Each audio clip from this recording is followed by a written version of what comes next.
আসসালামু আলাইকুম, কেমন আছেন আপনারা সবাই? আশা করি অনেক ভালো আছেন। আপনাদের দোয়া এবং ভালোবাসা আমিও ভালো আছি। তো প্রত্যেক দিন ব্লগ ভিডিও ছাড়মু মনে করেন ইচ্ছা হয়, বাচ্চাকে নিয়ে পারতেছি না। তো যাই হোক, এই যে আমার বাগানের থেকে এই অল্প কিছু সবজি তুললাম।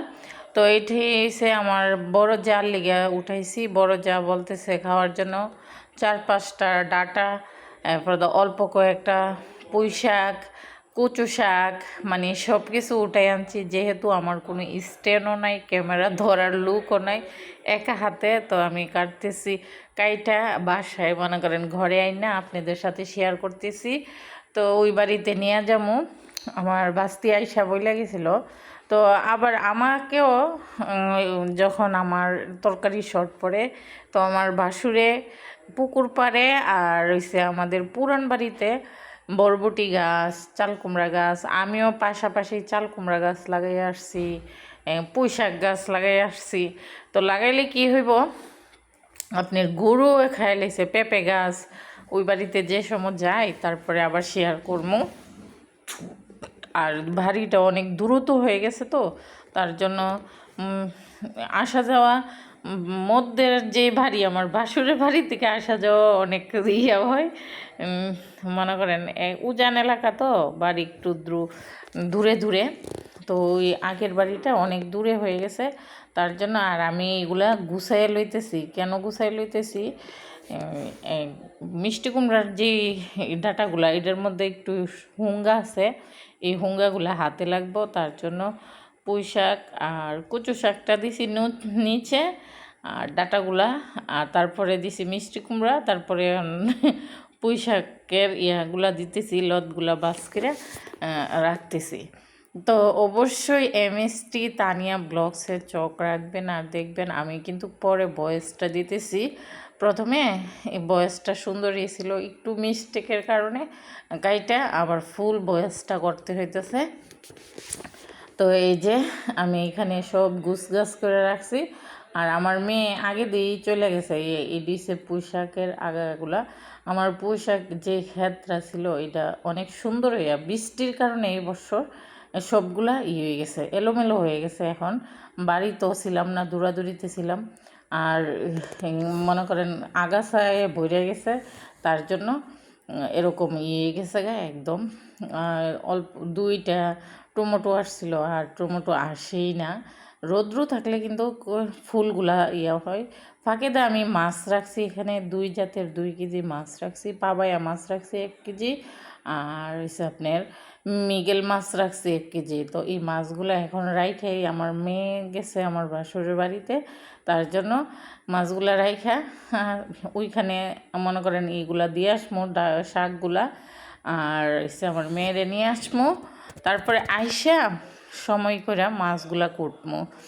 তো আপনাদের সাথে শেয়ার করতেছি। যেহেতু আমার এই মোবাইলে ব্যাক ক্যামেরা দিতে গেলে আবার এটা কাইটা দিতে হয়।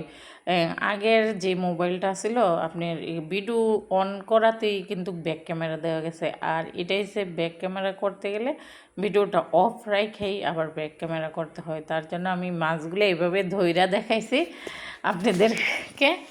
তো এই ছিল আজকের সকালের ব্লগ ভিডিও। তখন বাজে সকাল প্রায় 10টা বেজে গেছে। আমি যে সময় এই শাকগুলা উঠাইছি করছি 10টা বেজে গেছে। তো এইগুলা কুটবো, তারপরে রান্না বান্না করব। তো আমরা আর আজকে কোনো কিছু রান্না বান্না করবো না।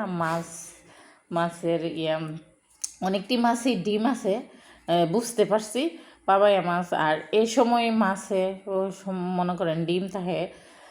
আষাঢ় শ্রাবণ মাসে কিন্তু মাছের ডিম থাকে প্রচুর। তো পাবায়া মাছেও ডিম আছে, মৃগেল মাছেও 2টাতে দেখলাম একদম ভরপুর পেটে ডিম। তো তার জন্য আর করবো না। মাছের ডিম হলে আমার মনে করেন ছেলে অনেক খুশি। তো মাছের ডিম ভুনা করবো, আর মিষ্টি কুমড়া আছে, মিষ্টি কুমড়া রান্না করবো। আমি আইসা সাইরা এইগুলা কুটমো, আগে আমার মেয়েরে খাওয়ামো, তারপরে এসে কুটাকাটি করবো। যদি আবার ফাঁকে আমার কাকিরে নিয়ে আখাউড়া যায়, তাহলে তো আখড়া যাইতেই হবে। তো এই যে আয়সা পড়ছি, আয়সা আমি মাছ কুটাতে বসে গেছি। আর আমি মাছ কুটলে কিন্তু ছাই দিয়া কুটি না, যেহেতু আমার মনে করেন ক্যামেরাটা আমার চেয়ারের উপরে রাইখা আমি মাছগুলা কুটতেছি, তার জন্য দেখা যাইতেছে না। তো প্রথমে আমি পাবায়া মাছগুলা কুটতেছি, কুইটা সেরা তারপরে আমি মৃগেল মাছগুলা কুটবো। তারপরে চাইয়া দেখি না, পাবায়া মাছ কয়েকটা কাটার পরেই চাইয়া দেখি মৃগেল মাছগুলা নরম হয়ে যাইতেছে। তারপরে মৃগেল মাছগুলা কাইটা লাইছি, কাইটা সেরা পাবায়া মাছগুলা কাটছি। ফাঁকে আবার আমার মেয়ে এমন কান্নাকাটি করতেছে, আয়সা জ্বালাতন করতেছে, মোবাইলটা হাতে নিয়ে যাব। আমার মেয়ে দেখবেন, এই যে অল্প একটু ক্লিপ আছে, মানে অল্প একটু ক্লিপটা রাখছি কেন, আমার মেয়ে আয়সা জানে ইয়া করতেছে, মেয়ে ভিডিও করবে বুঝাইতেছে, ক্যামেরা ধরবে এরকম। তো মেয়ের কথাগুলোও কাইটা গেছে, নাইলে অনেক সুন্দর কথা বলছিল। আপনাদের মনে করেন আপনারা দেখলে উৎসাহ পেলে, নিলে আমার সাথে কথা বলতেছে আম্মা, আমার ডাকে আম্মা এইভাবে ডাকে। তো এই ডাকটা অনেক বছর পরে আল্লাহ আমাকে মনে করে শোনার একটা তৌফিক দান করছে, তার জন্য আল্লাহর কাছে লাখ লাখ শুকরিয়া আদায় করি। তো এই লাস্টবেলা আমার এই মেয়েটা দিয়েছে, এই মেয়েটা যদি না দিত তাহলে আমি এই ডাকটা শুনলাম বলে না। আমার ছেলে কিন্তু কত বেশি ডাকে না, অল্প ডাক। আর এখন তো ছেলে বড় হয়ে গেছে, বুঝতেই পারছেন। এই যে মেয়ে এই এখন মোবাইলটা হাতে নিয়ে গেছে, দেখেন এই দুষ্টুমি করতেছে, কি করতেছে, মোবাইল দেয় না দাদুর